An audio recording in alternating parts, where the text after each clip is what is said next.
A man in a Brooks Brothers suit strides across the Glienicke Bridge. Cameras flash. The world watches, unaware they are seeing the end of an era. Karl Koecher adjusts his Gucci loafers.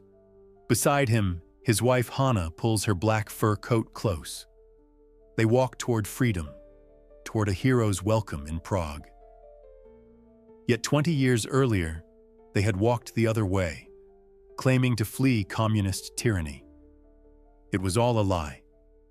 For 2 decades, Koecher accomplished what no Soviet operative had before. He infiltrated the very heart of American intelligence while living the perfect American dream.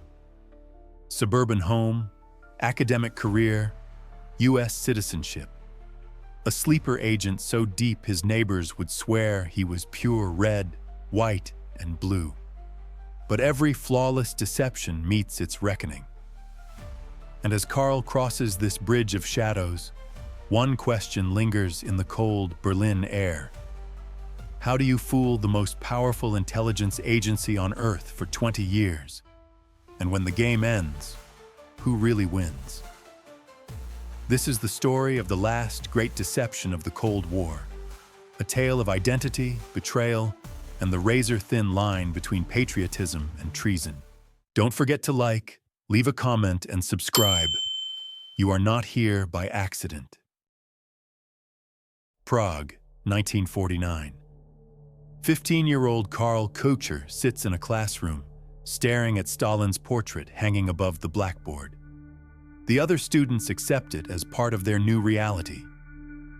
Karl sees something else entirely. He whispers to his classmates during lunch break.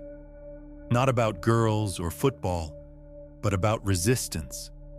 About overthrowing the communist regime that has swallowed their country whole. It's the kind of talk that gets people disappeared in Stalinist Czechoslovakia. The boys listen, wide-eyed and terrified. They make plans, childish and desperate. They even try to acquire weapons.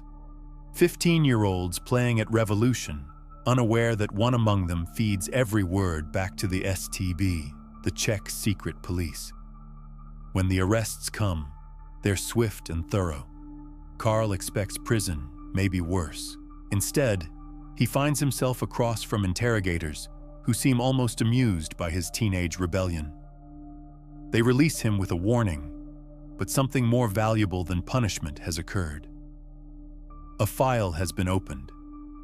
A file that will follow Karl Koecher for the rest of his life, marking him as a troublemaker, a dissenter, a problem to be managed. Years pass. Karl excels in school, masters languages with frightening ease. Czech, English, French, Russian flow from his tongue like water. He wants to travel, to study abroad, to escape the suffocating gray walls of communist conformity. But every application is rejected. Every opportunity blocked. That file, that damning teenage rebellion, follows him like a shadow. He cannot leave Czechoslovakia. He cannot advance. He cannot escape the consequences of youthful defiance, unless perhaps he finds another way. The STB agent sits across from Karl in a dimly lit cafe in Prague.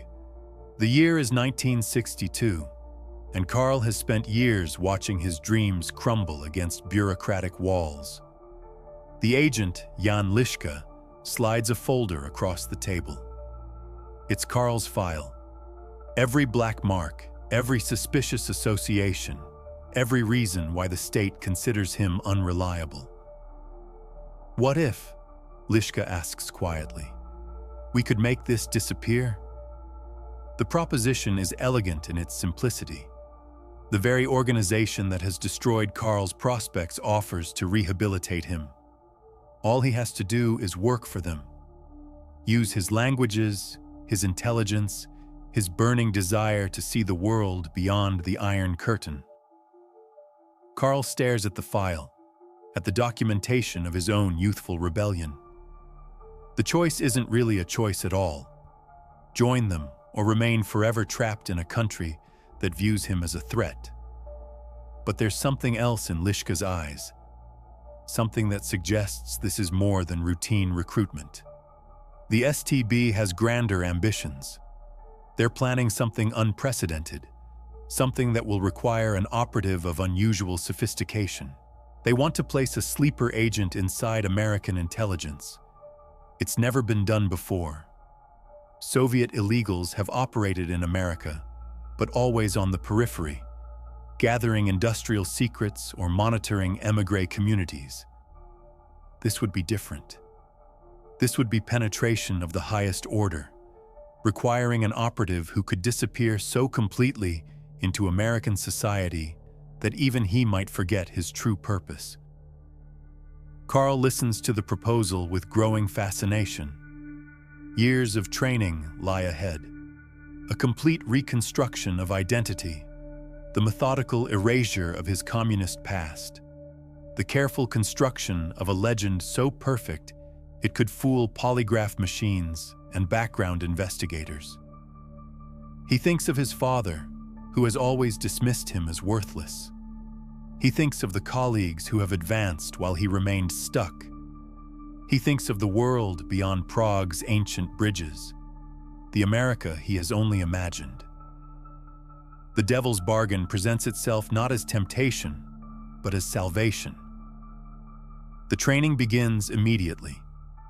5 days a week, Karl disappears into STB safe houses, where specialists reshape every aspect of his identity. They teach him to think like an American, to dream in English, to carry himself with the casual confidence of someone born free. He learns the art of deception at levels most people never imagine. How to control his heart rate during polygraph examinations. How to create and maintain multiple legends simultaneously. How to live so deeply undercover that the lie becomes indistinguishable from truth. But the most important lesson comes from an unexpected source. Hanna Pamisa enters Karl's life like sunlight breaking through storm clouds. 10 years younger, strikingly beautiful, connected to a family with impeccable communist credentials. Her father climbed through party ranks with the methodical precision of a Swiss watchmaker. Their attraction is immediate and mutual. Within 3 months, they're married. Within a year, they're planning their escape to the West together. The STB approves enthusiastically. A couple appears more stable than a single operative. Hanna's family connections provide additional credibility. Most importantly, she shares Karl's hunger for something greater than the narrow confines of their prescribed lives. She also shares his mission. The cover story writes itself with beautiful simplicity. Karl's actual history of rebellion against authority becomes the foundation of their legend. The STB file that once destroyed his prospects now validates his credibility as a genuine dissident. Every black mark becomes proof of authenticity. Sometimes the best lies are built on fragments of truth. Uncle Joseph provides their gateway to the West. Hanna's relative in Austria becomes the crucial link in their chain of escape. On September 11, 1965, they cross the border with nothing but the clothes on their backs and a bar of soap containing hidden cipher codes. Behind them lies everything they have ever known. Ahead lies America, and a deception so audacious it will reshape the very foundations of Cold War espionage. New York City embraces them like long-lost relatives. The American Fund for Czechoslovak Refugees arranges their charter flight, their initial housing, their first tentative steps into their new lives. Karl and Karl Koecher, the names they will carry for the next 2 decades, begin the methodical construction of their American identities. The city pulses with an energy they have never experienced. Streets filled with possibility, conversations conducted without fear of hidden microphones, newspapers that print dissenting opinions without consequence. For 2 people raised under totalitarian control, the freedom is intoxicating. Karl finds work at Radio Free Europe, the CIA-funded station that broadcasts Western perspectives into the communist bloc. The irony is delicious. A Soviet operative working for American propaganda, surrounded by genuine refugees and dissidents whose stories mirror his own fictional background. But he refuses to betray his colleagues. When his STB handler demands intelligence about staff members, Karl provides nothing useful. The agency grows frustrated with their expensive investment, questioning whether their volatile operative has genuine value. Karl has other plans.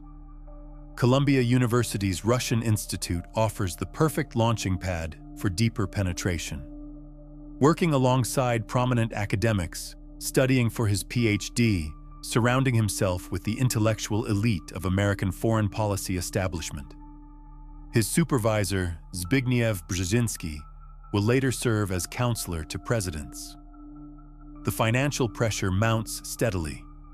Academic salaries barely cover their Manhattan lifestyle, and they watch colleagues with family money advance while they struggle.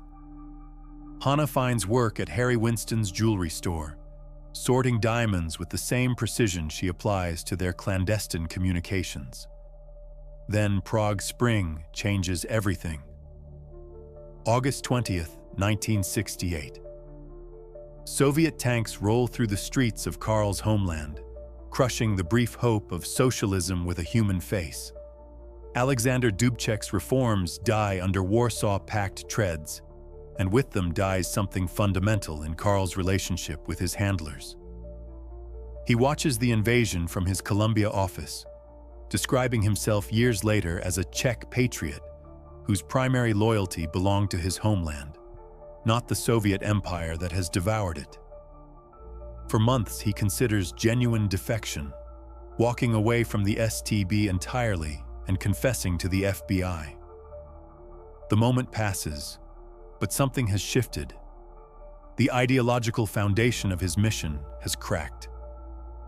What remains is ambition, greed, and an increasingly dangerous game of deception. April 19th, 1972. Karl Koecher walks into CIA headquarters in Langley, Virginia, carrying letters of recommendation from some of America's most respected foreign policy experts. His background investigation reveals exactly what it should: a man with impeccable anti-communist credentials, linguistic abilities the agency desperately needs, and a burning desire to serve his adopted country. The polygraph examination should expose him instantly. Lie detectors are designed to catch deception, to identify the physiological responses that betray hidden truths. But Karl has trained for years to master these responses, learning to control heart rate and respiration with the precision of a meditation master. The questions come in waves, each designed to catch him off guard. Have you ever been contacted by foreign intelligence services? Karl's pulse remains steady, his breathing controlled. Years of STB conditioning have prepared him for this moment, teaching him to view the polygraph not as an adversary, but as a machine to be manipulated through will and technique. "No," he responds, the word carrying no trace of deception, because in his mind, he has reconstructed the truth itself. The STB contact wasn't foreign intelligence approaching him. It was salvation offering itself to a desperate man. The examiner studies the readout, searching for spikes in blood pressure, irregularities in respiratory patterns, micro-expressions that betray hidden knowledge. The machine reveals nothing suspicious. Every response falls within normal parameters. But there's another layer to Karl's deception, one that even his STB trainers couldn't have anticipated. Part of him genuinely believes his own legend now. Years of living as Karl Koecher have created neural pathways that compete with his original identity. When he speaks of his love for America, of his gratitude for the freedom he's found here, the emotion is authentic even if its foundation rests on fabrication. The machine reveals nothing. Karl Koecher becomes a CIA employee in February 1973. His first assignment takes him into the most sensitive corners of American intelligence. The Soviet East European Division handles the agency's most classified operations against communist targets. Karl finds himself translating secretly recorded conversations, analyzing intercepted communications, preparing reports that travel directly to the highest levels of government. The intelligence flows both ways now. Karl informs his handlers about CIA operations in Beirut, surveillance of Czech military missions in Berlin, phone taps on Soviet diplomatic facilities in Latin America. Each revelation potentially costs lives, certainly compromises ongoing operations. One case haunts him particularly. Alexander Ogorodnik, a Soviet diplomat recruited by the CIA while stationed in Colombia, codenamed Trigun. Karl translates the reports this asset provides from his position in Moscow's foreign ministry. Valuable intelligence about Soviet decision-making at the highest levels. The man becomes real to Karl through his reports. Ogorodnik writes about his fears, his doubts, the Colombian woman who bears his child. Between the lines of intelligence assessments, a human story emerges. Someone caught between competing loyalties, serving one master while his heart belongs to another. Until 1977, when Ogorodnik is arrested. During interrogation, he bites down on a CIA-supplied suicide pill rather than face whatever awaits him in Soviet custody. The cyanide works quickly. Karl sits alone in his Langley office, staring at the final report. The words swim before his eyes as the full implication settles like ice in his chest. His translations of Trigun's reports provided the breadcrumbs that led Soviet counterintelligence directly to their target. Every document he processed, every nuance he clarified for his CIA colleagues, helped build the case against a man whose only crime was choosing the wrong side in an invisible war. The human cost of espionage becomes suddenly terrifyingly real, but the money keeps flowing. The KGB, recognizing the unprecedented value of their asset, pays Karl hundreds of thousands of dollars. He and Hanna purchase a luxury apartment on Manhattan's Upper East Side, vacation in Europe, live the lifestyle of successful Americans. Their hedonistic pursuits grow increasingly extreme. Sex parties at venues like Plato's Retreat, weekend trips to swinger clubs in Washington and New York, cocaine and champagne flowing like water through gatherings of political and social elites. The behavior would destroy most intelligence careers, creating blackmail opportunities and security vulnerabilities that no professional operative should risk. But Karl navigates these waters with calculated precision. He understands that in certain circles of American power, excess isn't a weakness, it's a credential. The same appetites that might destroy a mid-level bureaucrat can elevate someone operating at higher levels of society. More importantly, these venues provide perfect cover for intelligence operations. A brush contact in a crowded party appears accidental. Document exchanges blend seamlessly into social interactions. Surveillance becomes nearly impossible when your targets disappear into private clubs where cameras aren't welcome and discretion is guaranteed. Karl has achieved something no Soviet operative before him managed: complete penetration of American intelligence while living openly as a successful American citizen. His excesses serving not as vulnerabilities, but as armor against suspicion. The golden years cannot last forever. The first signs of trouble appear as whispers and shadows. A man with binoculars watching from across the street. Strange clicking sounds on the telephone. The same face appearing repeatedly at Karl's gym, in coffee shops, on subway platforms. Paranoia or genuine surveillance? The question consumes Karl's thoughts as he moves through his daily routine. Every casual glance from a stranger carries potential menace.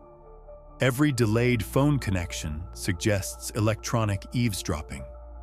The skills that made him an effective operative now turn inward, analyzing threats that may exist only in his imagination. But Hanna sees them too. The watchers who think they remain invisible. The patterns that emerge when you know how to look for them. Her work in the diamond trade has taught her to spot flaws that others miss, to detect imperfections hidden beneath polished surfaces. "They're getting closer," she whispers during one of their coded conversations. The fear in her voice is something Karl has never heard before, not even during their most dangerous moments in Czechoslovakia. By 1983, both Karl and Hanna are convinced they're being watched. FBI counterintelligence has finally begun to notice patterns, to connect dots that have remained separate for nearly 2 decades. Routine surveillance of Czech nationals in New York has brought the Koechers into focus, their carefully constructed American lives beginning to show hairline cracks under professional scrutiny. The net tightens slowly but inexorably. Hanna stops working as a courier, too frightened to risk direct contact with handlers. Karl communicates his intention to cease cooperation, sensing that continued operations will lead inevitably to exposure. They begin planning their exit strategy. In November 1984, they sell their Manhattan apartment, transferring the proceeds to a Swiss bank account. Austria beckons as a potential refuge, neutral territory, where they might wait out whatever storm is approaching. Their instincts prove accurate. November 15th, 1984. Karl escorts Hanna to her office in the Diamond District, kisses her goodbye, watches her disappear into the building. When he emerges onto the street, a familiar face approaches, the man from the gym, no longer bothering with pretense.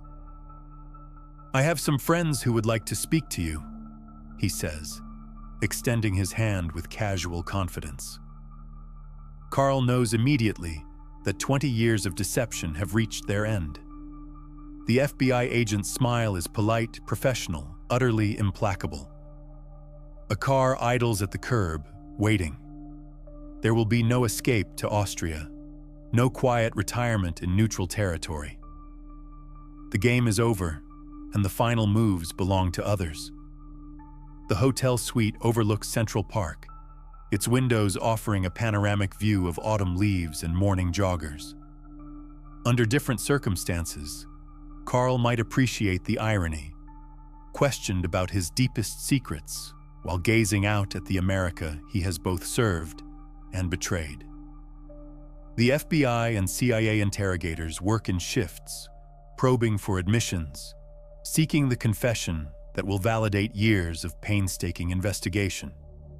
They have surveillance footage, financial records, evidence of meetings with suspected intelligence officers. But they lack the definitive proof that transforms suspicion into conviction.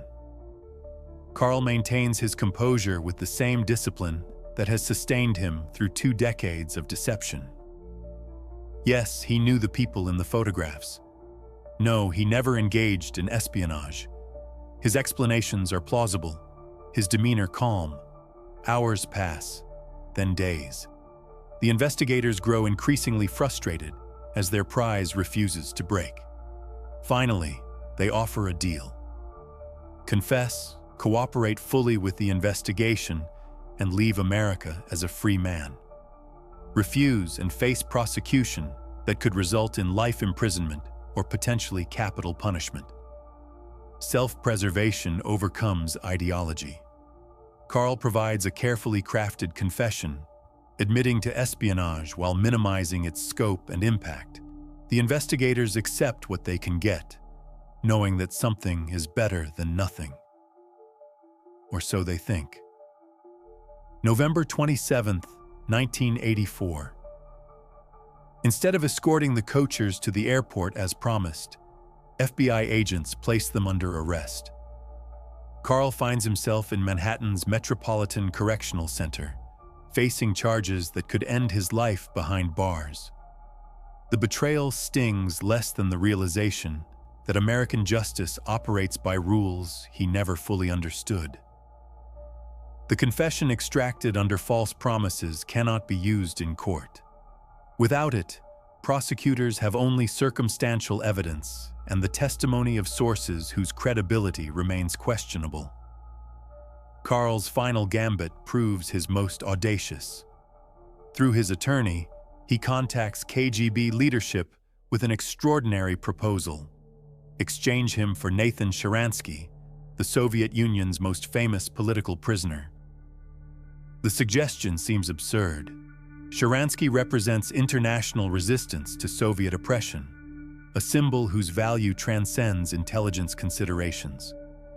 What could justify trading him for a middle-tier operative whose career has ended in failure? But the KGB sees possibilities that others miss. The exchange will demonstrate Soviet loyalty to their assets, encouraging future recruitment. It will also remove an embarrassing prosecution that threatens to expose operational methods. Most importantly, it offers closure to a case that has spiraled beyond anyone's control. February 11, 1986. The Glienicke Bridge spans the Havel River like a concrete metaphor for the division that has defined an era. On one side stands West Berlin, symbol of democratic resistance. On the other, East Germany and the Communist bloc beyond. Karl adjusts his Gucci loafers against the bridge's cold surface, feeling the weight of photographers' lenses and television cameras.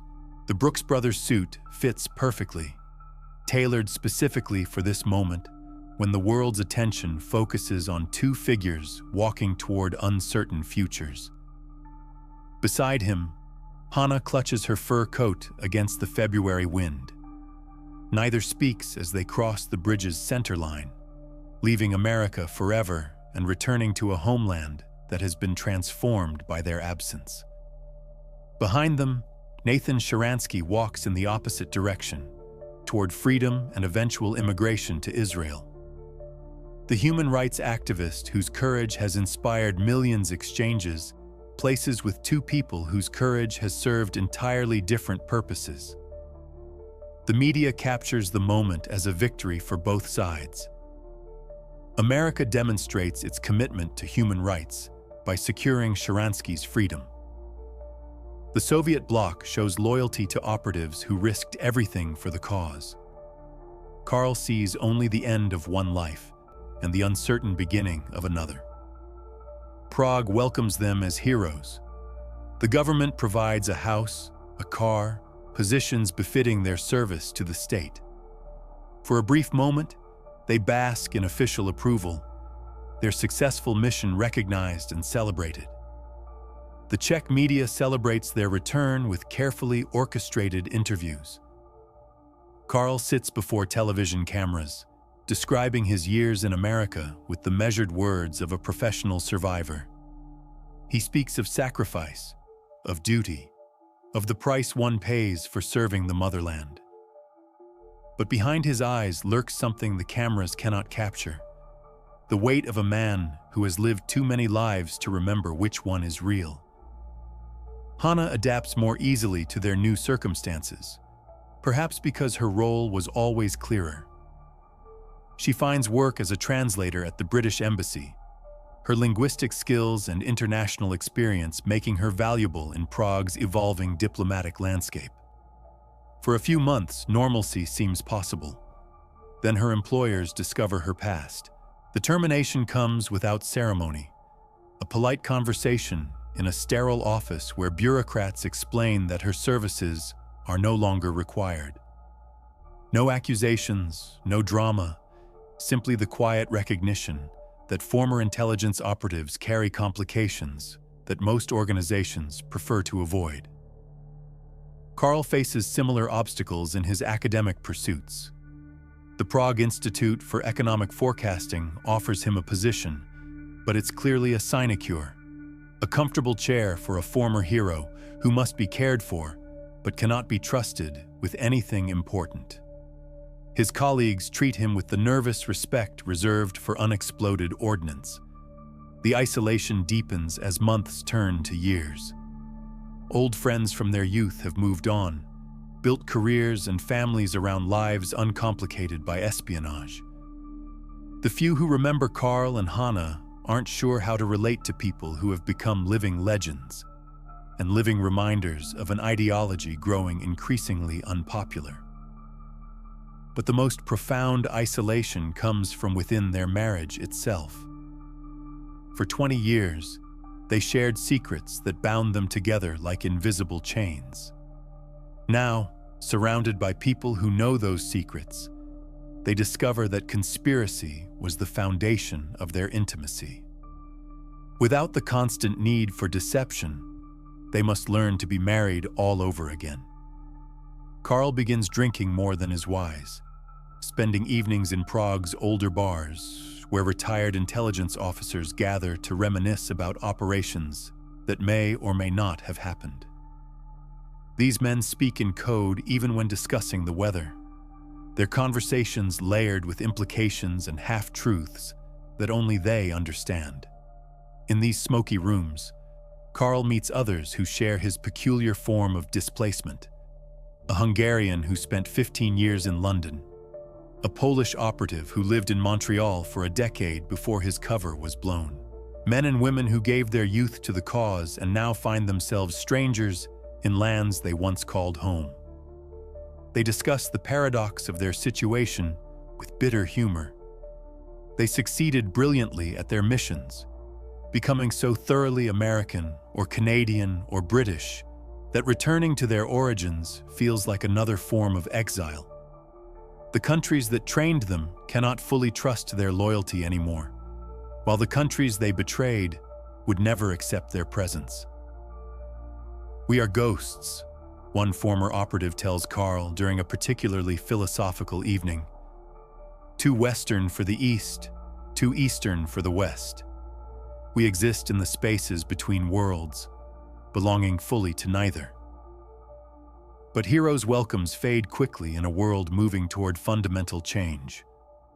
The Berlin Wall will fall within 3 years. The Soviet Union will dissolve by 1991.